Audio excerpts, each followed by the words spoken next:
इसमें हमको पढ़ना है आवेश के बारे में। किसके बारे में? आवेश के बारे में। ठीक है, आवेश के बारे में पढ़ना है, आवेश का प्रकार पढ़ना है।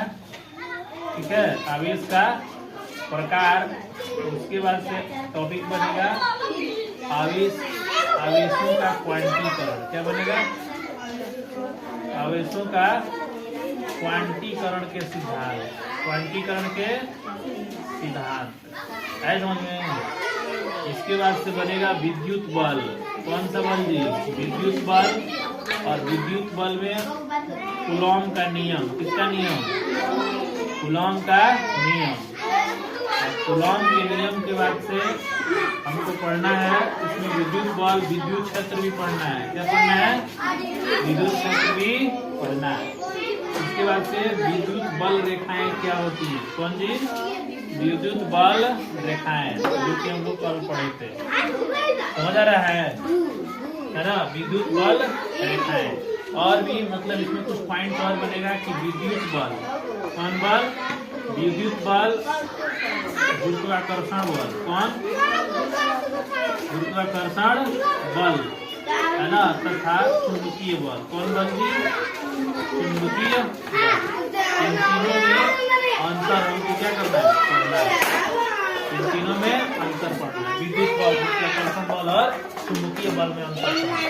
ठीक है, तो आवेश, आवेश को किससे सूचित करते हैं? Q से। किससे? आवेश है ना। दो आवेश हैं सपोज दैट, है ना, एक प्लस Q है और एक माइनस Q। इसका मतलब ये हुआ कि आवेश का परिमाण क्या है? समान है।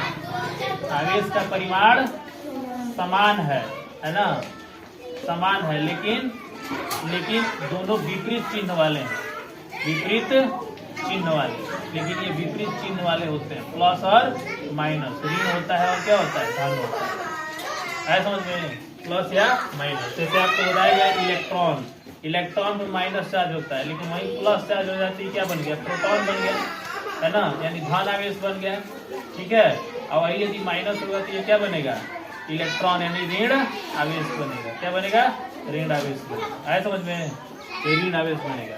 तो इसमें हम क्या देखते हैं? इसका जो वैल्यू होता है, एक इलेक्ट्रॉन पर कितना आवेश होता है? कितना आवेश होता है? तो 1.6 × 10⁻⁻19 कूलम।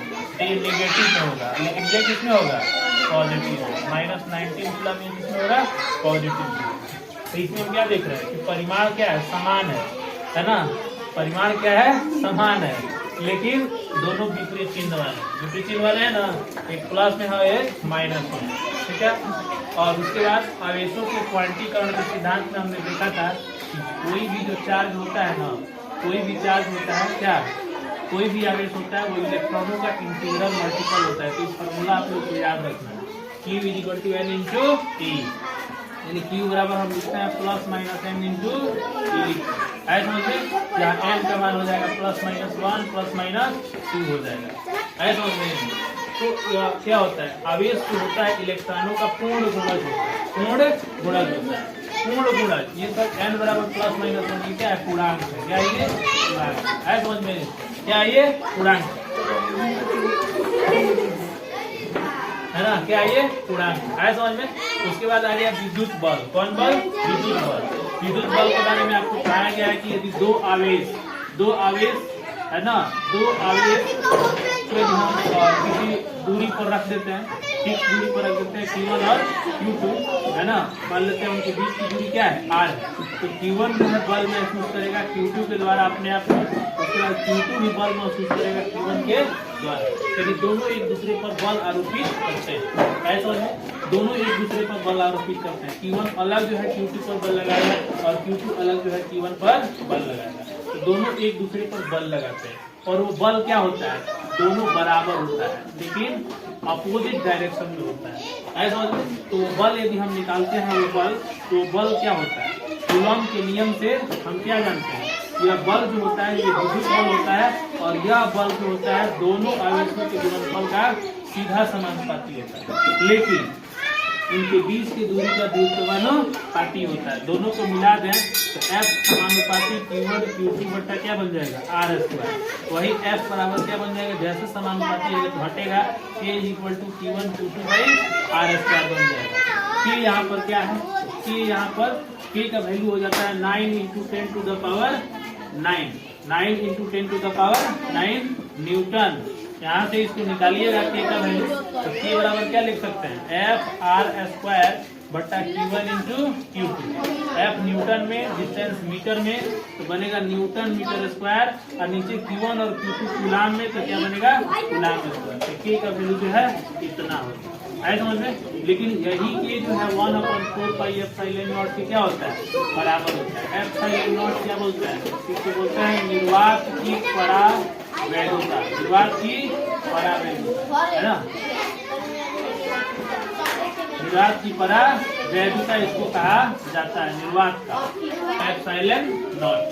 एप्सिलॉन नॉट इसका भी एक फिक्स मान होता है जो आपको कॉपी में लिखवाया गया है। बताइए क्या लिखवाया गया है एप्सिलॉन का मान कितना है 8.85 इंटू 10 का पावर माइनस 12। ऐसा में यूनिट क्या लिखवाया गया बोलो, कूलम स्क्वायर पर न्यूटन मीटर, ऐसे लिखवाया गया, ऐसे लिखवाया। तो देखो ये है क्या K है, इसका मान निकालना है, तो इसी को हम उलट देंगे। तो ये है ना, इसी को क्या करेंगे उलट देंगे, क्योंकि एप्सिलॉन और K देखो एप्सिलॉन नॉट और K दोनों दूसरे को उल्टा है कि नहीं है। तो एप्सिलॉन नॉट का यूनिट पूछेगा तो K को उलट दो, K का यूनिट उलट दो, K का यूनिट पूछेगा तो एप्सिलॉन नॉट का यूनिट उलट दो, ऐसा नहीं। तो ये क्या बन गया एप्सिलॉन नॉट। ये जो है ये कूलम का क्या है, कूलम के नियम से विद्युत बल का फॉर्मूला निकलता है, जो फॉर्मूला हमारा इतना होता है। और वो फॉर्मूला जो है, फॉर्मूला में K का वैल्यू जो है हम कितना रखेंगे 1/4 पाई एप्सिलॉन नॉट, ठीक है। तो ये हो गया किसका वैल्यू, और F का वैल्यू। F यानी दो चार्ज यदि किसी दूरी पर स्थित हैं तो दोनों चार्जों के बीच बल कैसे निकालेंगे। तो कूलम का नियम क्या कहता है कि उनके बीच लगने वाला बल उनके आवेशों का गुणनफल का सीधा समानुपाती होता है, और वही बल क्या होता है उनके बीच की दूरी का व्युत्क्रम। इसका मतलब ये हुआ कि जितना ही आवेश को हम पास में लेकर के आएंगे, दूरी कम होगा तो बल क्या होगा ज्यादा होगा। तो जितना ही दूरी कम होगा उतना ही बल ज्यादा होगा, इसी को इन्वर्सली करते हैं। और जितना ही चार्ज की मात्रा बढ़ेगी उतना ही दोनों के बीच बल क्या होगा बढ़ेगा, है समझ में। और दो चार्ज को जितना दूर लेके जाएंगे उनके बीच का बल उतना ही क्या होगा कम होते चला जाएगा। तो ये हो गया आपका कूलम के नियम से विद्युत बल कैसे निकालते हैं। अब यहाँ से आता है विद्युत क्षेत्र। इससे पहले हम एक पॉइंट आपको बताए थे कि कोई भी जो चार्ज होता है, कोई भी चार्ज होता है, मान लीजिए ये हो गया Q, ऐसा समझ में क्या हो गया Q हो गया। अब कहने का मतलब ये है कि इस Q का है ना अपने चारों ओर एक प्रकार का क्या है प्रभाव जो है ये बिखेरता है ना, जिसको हम क्या कहते हैं, जिसको हम कहते हैं यह क्या है, यह आवेश का अपना एक प्रभाव होता है। कैसा प्रभाव होता है कि यदि इसके अंदर कोई भी प्लस या माइनस एक टेस्ट चार्ज ला, टेस्ट चार्ज करने का मतलब एक छोटा सा आवेश वाला चार्ज होता है, उसको यहाँ पर बीच में लाया जाए तो इनके बीच एक बल का अनुभव होगा। और जितने दायरे में बल का अनुभव होगा उसी क्षेत्र को हम क्या कहते हैं विद्युत क्षेत्र कहते हैं। क्या कहते हैं विद्युत क्षेत्र, आए समझ में विद्युत क्षेत्र। इस विद्युत क्षेत्र को हम किससे दिखाते हैं, ई से दिखाते हैं। किससे दिखाते हैं, ई से दिखाते हैं। आए समझ में, इस विद्युत क्षेत्र को किससे दिखाते हैं, ई से। तो कोई भी जब चार्ज होता है ना तो उसका अपना एक विद्युत क्षेत्र होता है। मान लीजिए Q है, इसका अपना एक विद्युत क्षेत्र बनेगा, ऐसा समझ में। तो विद्युत क्षेत्र कहने का मतलब कि यह कितना दूरी तक अपने चारों ओर प्रभाव बिखेर सकता है। तो मान लीजिए कि यह अपने चारों ओर जो है r दूरी पर प्रभाव बिखेरता है। कितना दूरी पर, r दूरी पर। तो विद्युत क्षेत्र जो बनेगा वो बनेगा 1/4 पाई एप्सिलॉन नॉट Q बटा R। तो ये हो गया विद्युत क्षेत्र का फॉर्मूला, E बराबर 1/4 पाई एप्सिलॉन नॉट और Q बटा R स्क्वायर। जैसे मान लो कि हम आवेश है, ठीक है, तो हम आवेश है, आवेश को छोड़ मान लो कि हम एक राजा हैं, तो हमारा एक प्रभाव होगा ना एक निश्चित क्षेत्र में, है ना। इसने दायरे में यदि कोई भी मतलब प्रवेश करता है तो उसको पकड़ के मेरे पास लाओ, ठीक है, तो मेरा प्रभाव हुआ कि नहीं हुआ, ये हमारा प्रभाव हुआ। ठीक है, तो इसका मतलब क्या हुआ, हम एक प्रभाव जिस क्षेत्र में बिखेर रहे हैं वो क्षेत्र क्या है, विद्युत क्षेत्र है। अब कहने का मतलब अब जो है हम कितना कड़ा है, कड़ा कहने का मतलब क्या हुआ, हमारी इंटेंसिटी कहीं भी दिखे तो उसको तुरंत पकड़ के लाओ, इसका मतलब हमारा प्रभाव जो है दूर दूर तक फैला हुआ है, ऐसा मतलब। तो उसी को बोलते हैं क्या, वैसे ही हम आवेश की बात करें तो उसे बोलते हैं विद्युत क्षेत्र की तीव्रता। क्या, विद्युत क्षेत्र की तीव्रता। ये जो ई का वैल्यू निकल के आया ना, इसको कहेंगे विद्युत क्षेत्र की क्या है, ये तीव्रता। क्या है ये, तीव्रता। ये किस पर निर्भर करता है, तो चार्ज पर, और कितना दूर तक उसका प्रभाव है उस पर। ठीक है, तो ये ई का वैल्यू में और एफ का वैल्यू में देखो, एफ कैसे निकलेगा, दो आवेश हो तब निकलेगा, लेकिन हर अपने आवेश का, खुद के आवेश का अपना एक विद्युत क्षेत्र होता है। समझ में, हर राजा का अपना दायरा होता है, उसी तरह हर चार्ज का अपना एक विद्युत क्षेत्र होता है, हर आवेश का अपना एक विद्युत क्षेत्र होता है। अच्छा, अब इसी चीज को हम थोड़ा सा यहाँ पर मान लें कि मान लीजिए कि एक चार्ज है Q और एक छोटा चार्ज है क्या, स्मॉल, है ना, इनके बीच की दूरी क्या है, R है। तो यदि हम यहाँ पर बल निकालने का प्रयास करें तो K इंटू क्यू, क्यू बट्टा क्या लिखेंगे, R स्क्वायर लिखेंगे ना, है R स्क्वायर लिखेंगे। लेकिन उसी तरह से हम E निकालने का प्रयास करें, इसका E निकालने का प्रयास करें तो क्या लिखेंगे, K इंटू क्यू बट्टा R स्क्वायर। और दोनों के यदि हम भाग लगा दें F बट्टा E तो यहाँ पर एक फॉर्मूला हमको मिलेगा, क्या मिलेगा, देखो R square divided by K into Q बट्टा क्या मिलेगा, R स्क्वायर मिलेगा, K से K कट गया, R स्क्वायर से R स्क्वायर, Q से Q कट गया, तो F बाई E बराबर क्या मिला, स्मॉल Q मिला कि नहीं मिला। इसलिए एक फॉर्मूला यहाँ से मिलता है F बराबर Q इंटू E। ऐसा समझ में, तो यानी विद्युत क्षेत्र और विद्युत बल में क्या संबंध होता है, तो उसके लिए फॉर्मूला कौन सा बनेगा, ये बनेगा। विद्युत क्षेत्र और विद्युत बल में क्या संबंध होता है, F बराबर Q इंटू E से हम पता लगाएंगे। बात समझ में आ रहा है, F बराबर Q इंटू E।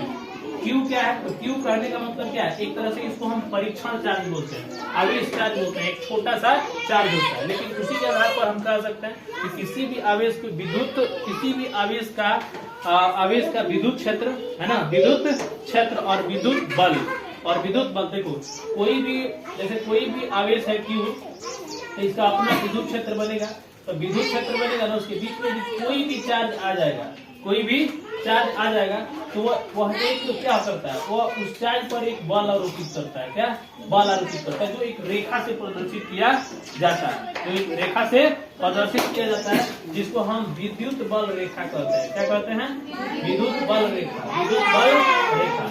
अब देखो, अब ये बल आरोपित करेगा तो एक रेखा में आरोपित करता है, एक रेखा में आरोपित करता है, कि सब विद्युत बल रेखा कहते हैं। आए समझ में।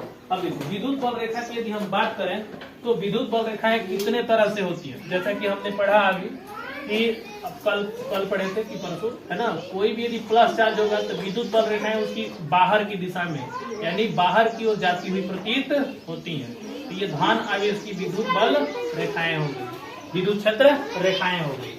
है समझ में। तो ये क्या हो गया, धन आवेश। कौन आवेश हो गया, ये धन आवेश। लेकिन एक और चीज इसमें दूसरी क्वालिटी ये है, क्राइटेरिया ये है कि हमेशा ये एक दूसरे के क्या होता है, हमेशा मतलब जिस सतह से ये निकलता है ना, वो अपने सतह पर लंबवत होता है। क्या होता है, लंबवत होता है। समझ लो, अपने सतह पर लंबवत होता है। देखो ये लंबवत निकलता है, कैसे निकलता है, लंबवत निकलता है। समझ में। और दूसरा बात, यदि यही माइनस रहता, नेगेटिव चार्ज रहता, तो इसकी तरफ विद्युत बल रेखाएं आती हुई प्रतीत होंगी, ऐसे। समझ में। तो ये भी लंबवत एंट्री करती है।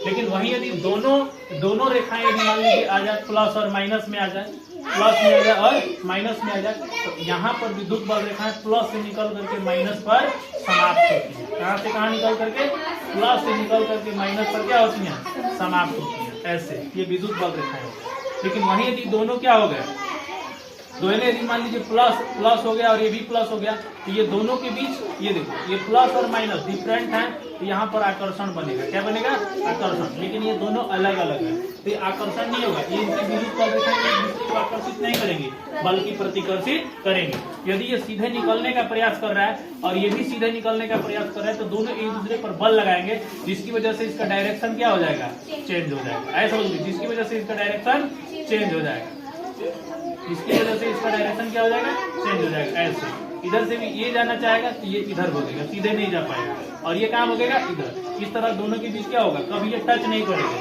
और दोनों प्रतिकर्षित रहेंगे। तो ये हो गया विद्युत क्षेत्र रेखाएं, विद्युत बल रेखाएं। तो विद्युत बल रेखाएं कितने तरीके से हम निकालते हैं, समझ में, धनावेश का कैसा होता है, ऋणावेश का कैसा होता है, और उसके बाद से यदि पेयर में हो, पेयर में यदि विभिन्न आवेश हो तो उनका विद्युत क्षेत्र रेखा क्या होगा, और पेयर में यदि समान आवेश हो तो उनका जो है किस तरह से बल रेखाएं बनेंगी, है ना। और इसकी सबसे बड़ी खास बात ये थी कि जो भी बल रेखा निकलता है ना, मान लो एक और यहाँ से निकलेगा है, तो निकलेगा ना तो कभी एक दूसरे को कट नहीं करेगा, कभी एक दूसरे को कट नहीं करता है। यदि कट करेगा ना तो वहां से एक नया जो है स्पर्श रेखा बन जाएगा और एक नई रेखा निकलना जो है शुरू हो जाएगी। लेकिन यह ऐसा असंभव होता है, इसमें ऐसा पॉसिबल नहीं है। यदि ऐसा होता तो फिर ये आवेश का कोई मतलब नहीं रहता।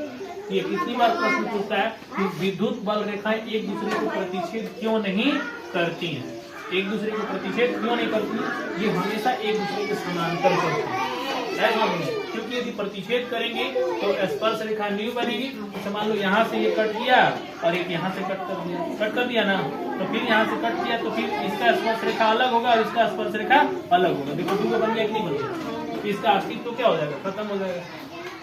ठीक है, तो ये टॉपिक जो है इसमें आप लोगों को ध्यान में रखना है कि विद्युत बल रेखा से क्वेश्चन आता है, विद्युत क्षेत्र से क्वेश्चन आता है, कूलाम के नियम से आता है, आवेशों के क्वांटीकरण के सिद्धांत से आता है समझ में। आवेश के बारे में आपको जो है ये ध्यान रखना है, चैप्टर पढ़ रहे हैं तो आपको ये बात पता होना चाहिए कि इसमें कौन कौन सा टॉपिक है।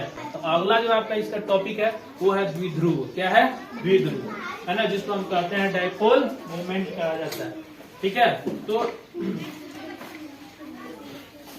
यहाँ से ऑब्जेक्टिव क्वेश्चन बनता है ना, कि द्विध्रुव किसे कहते हैं, विद्युत द्विध्रुव क्या होता है, विद्युत द्विध्रुव क्या होता है। तो मान लीजिए कि एक प्लस चार्ज ले लिया और एक माइनस चार्ज ले लिया, इनका बीच का डिस्टेंस यदि 2a है, क्या है जी, बीच का डिस्टेंस यदि 2a है, तो यहाँ पर जो है ना इन दोनों को जोड़ने वाली जो रेखा होगी, इनके बीच का डिस्टेंस क्या है, 2a, क्या है ये 2a। तो विद्युत जो द्विध्रुव होता है उसको P से सूचित करते हैं, किसे जी, P से सूचित किया जाता है द्विध्रुव। देखो द्विध्रुव क्यों कर रहा है, क्योंकि ध्रुव को ध्रुव बन रहा है, एगो प्लस एगो माइनस, इसीलिए इसको द्विध्रुव कहने का मतलब क्या हुआ, एगो प्लस एगो माइनस, ध्रुव को ध्रुव बन रहा है, यानी एगो धन ध्रुव एगो ऋण ध्रुव बन रहा है। ऐसा समझ में, यदि दोनों के बीच की दूरी हो तो विद्युत ध्रुव को P से सूचित करते हैं, तो P बराबर होता है Q इंटू 2a, एक यूनिट बन जाता है, Q बराबर Q इंटू 2a। यानी देखो दोनों धन आवेश ऋण आवेश हैं, लेकिन दोनों का आवेश का मान क्या है, समान है, आवेश का मान समान है, दो समान आवेश होने चाहिए, है ना, दो समान आवेश Q1 और Q2 है ना, तो उनके बीच बनने वाला जो द्विध्रुव होगा वो फॉर्मूला क्या होगा, P बराबर Q इंटू 2a। 2a क्या है, दोनों के बीच का क्या है, डिस्टेंस है। यहाँ पर एक सेंटर बनता है जिसको हम डाइपोल यानी द्विध्रुव केंद्र कहते हैं। क्या कहते हैं जी, द्विध्रुव केंद्र कहा जाता है, द्विध्रुव केंद्र कहा जाता है। और इसकी सबसे खास बात ये होती है ना कि Q, देखिए इसका सबसे खास बात होता है कि जो द्विध्रुव बनेगा ना वो हमेशा माइनस से कहाँ बनेगा, प्लस की ओर बनेगा। तो यही प्लस की ओर बनेगा तो यही क्या बनेगा, P बनेगा, ऐसा समझ में, यही P है। तो P बराबर क्या फॉर्मूला निकल जाएगा, Q इंटू 2a। तो आपको फॉर्मूला याद रखना है द्विध्रुव का, ये ऑब्जेक्टिव में प्रश्न बनेगा और छोटा मोटा क्वेश्चन पर आ सकता है, ऐसा समझ में कि द्विध्रुव क्या होता है। तो द्विध्रुव का परिभाषा मान लीजिए पूछे एग्जाम में, द्विध्रुव किसे कहते हैं, तो कहिएगा कि दो समान आवेश, है ना, दो समान और विपरीत चिन्ह वाले आवेश, है ना, समान और विपरीत चिन्ह वाले आवेश को यदि एक दूरी पर यदि हम रखते हैं तो उनके बीच क्या होता है कि माइनस से प्लस की ओर, माइनस से का निर्माण होता है, माइनस से प्लस की, ऐसा समझ में। यानी द्विध्रुव कहने का मतलब क्या हुआ, माइनस जो है किसकी तरफ अट्रैक्ट होगा, प्लस की तरफ, ऐसा समझ में, प्लस की तरफ अट्रैक्ट होगा, इसको हम द्विध्रुव कहते हैं। यही द्विध्रुव का मान किस पर निर्भर करता है, तो इनके चार्ज और इनके बीच की दूरी की गुणनफल के बराबर, ऐसा समझ में। तो P बराबर फॉर्मूला क्या बनेगा, Q इंटू 2a बनेगा, इसी को द्विध्रुव कहा जाता है। अब जो है समझना ये है कि इन्हीं द्विध्रुव के कारण हमारा विद्युत क्षेत्र कितना बनेगा, विद्युत क्षेत्र कितना बनेगा, ऐसा समझ में। इसी द्विध्रुव के कारण विद्युत क्षेत्र कितना बनेगा, इस क्षेत्र को क्या करना है हमको फॉर्मूला में निकालना है। ये द्विध्रुव जो होता है ना, ये भी एक सदिश राशि होता है। कौन राशि होता है जी, सदिश। क्यों, क्योंकि देखो इसमें भी डायरेक्शन है। सदिश राशि किसे करते हैं, जिसमें दिशा और परिमाण दोनों होता है। तो इसमें भी दिशा है, इसीलिए कौन सी राशि हो गया, सदिश राशि हो गया। ऐसा समझ में, कौन सी राशि हो गया, सदिश राशि। अब देखो इन द्विध्रुव के कारण जो विद्युत क्षेत्र बनेगा, क्या बनेगा जी, द्विध्रुव के कारण जो विद्युत क्षेत्र बनेगा वो कितना बनेगा, तो वो बनेगा, ये चार्ज लिया ना क्यू, तो क्यू बट्टा सबसे पहले 1/4 पाई एप्सिलॉन नॉट, और क्या बनेगा, आवेश कितना है, क्यू है ना, आवेश कितना है, क्यू है। तो क्यू न लिख करके यहाँ पर हम क्या लिखेंगे, द्विध्रुव लिखेंगे। क्या, द्विध्रुव हम यहाँ पे कर दिए, प्लस क्यू और ये माइनस कर दिए ना। अब इस पर टेस्ट चार्ज हम कहाँ रखेंगे, जैसे मान लीजिए कि ये टेस्ट चार्ज चलाए हैं, वैसे ही ये यदि इसी के अक्ष पर रख दिए, इसको बोलते हैं अक्षीय स्थिति। क्या बोलते हैं, अक्षीय स्थिति। लेकिन इसको यहाँ न रख करके कहीं इधर रखेंगे ना, तो इसको बोलेंगे निरक्षीय स्थिति। है समझ में। तो द्विध्रुव में निरक्षीय स्थिति पर कोई यदि परीक्षण आवेश है तो उसमें जो है हमारा विद्युत क्षेत्र बनेगा, वो कितना बनेगा, द्विध्रुव के कारण इतना। यदि वही निरक्षीय स्थिति पर रहेगा, है ना, निरक्षीय स्थिति पर रहेगा, अक्षीय स्थिति पर ये हो गया, और निरक्षीय स्थिति पर यानी इन दोनों के कहीं भी बाहर हम ले लें, अक्ष के कहीं भी बाहर ले लें, ऐसा समझ में, तब जो है विद्युत क्षेत्र हमारा कितना बनेगा, ऐसा समझ में। तो दो तरह का विद्युत क्षेत्र हमको समझना है। द्विध्रुव के कारण विद्युत क्षेत्र क्या होगा, तो ये हो गया द्विध्रुव। अब द्विध्रुव का यूज कहाँ करेंगे हम, विद्युत क्षेत्र को पता करने में।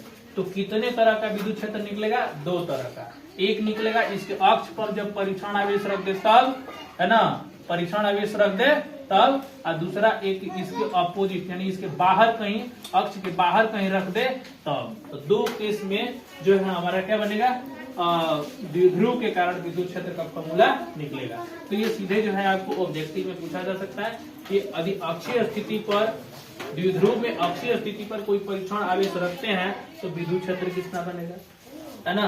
यदि निरक्षीय स्थिति पर कोई परीक्षण आवेश को रखते हैं तब जो है विद्युत क्षेत्र कितना बनेगा। तो दोनों के केस में दोनों क्या होगा, अलग अलग होगा।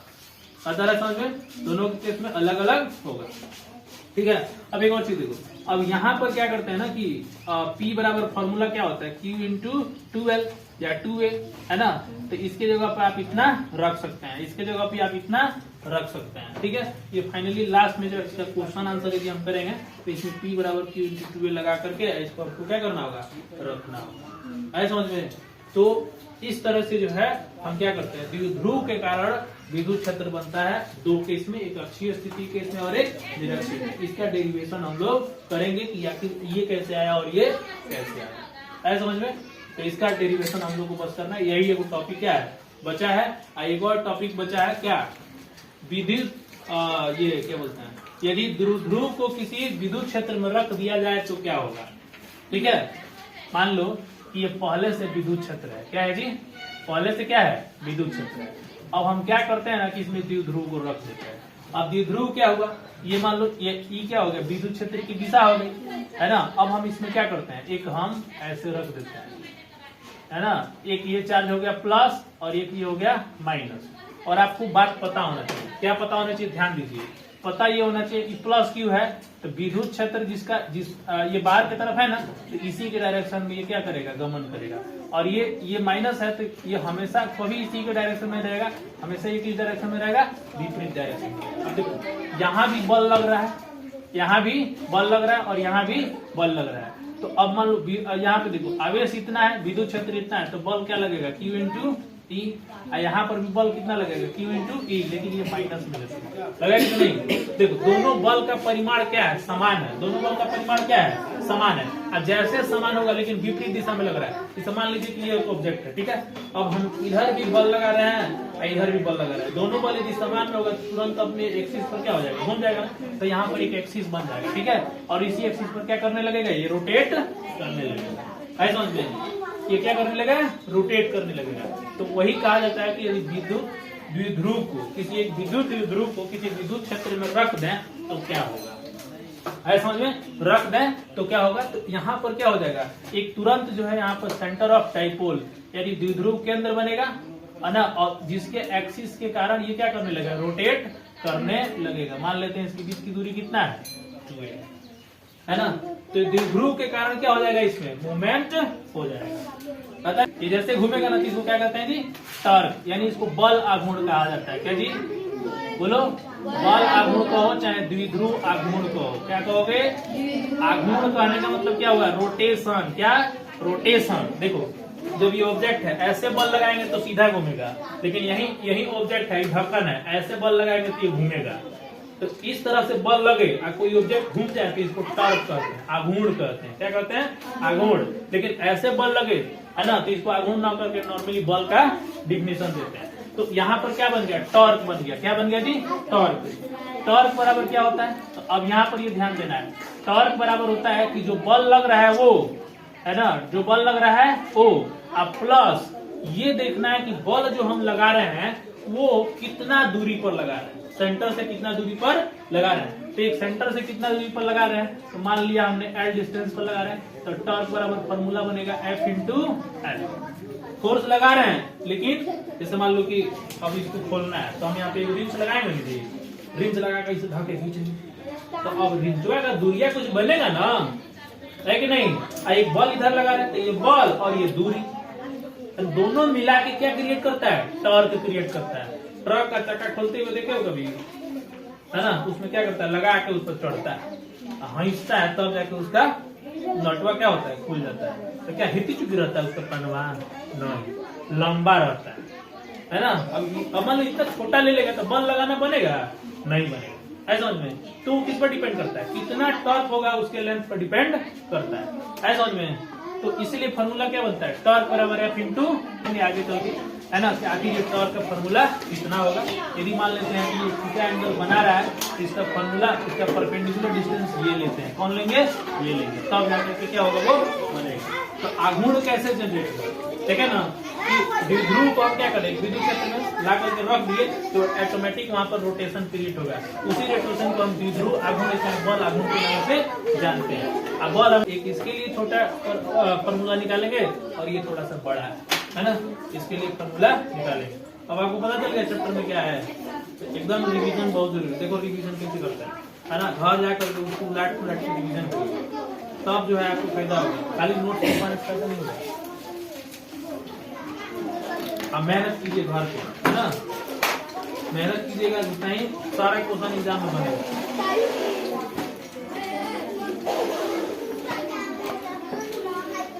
तो कल आप लोग आइएगा, जो है तैयारी इसी में से क्वेश्चन आएगा, केमिस्ट्री में भी, केमिस्ट्री से और बायोलॉजी से, तीनों से रहेगा, लिखना है। पेपर बन भी सकता है, बोर्ड पे भी दे सकते हैं, क्योंकि अभी जो है प्रिंटर आ गया है तो पेपर बन भी सकता है।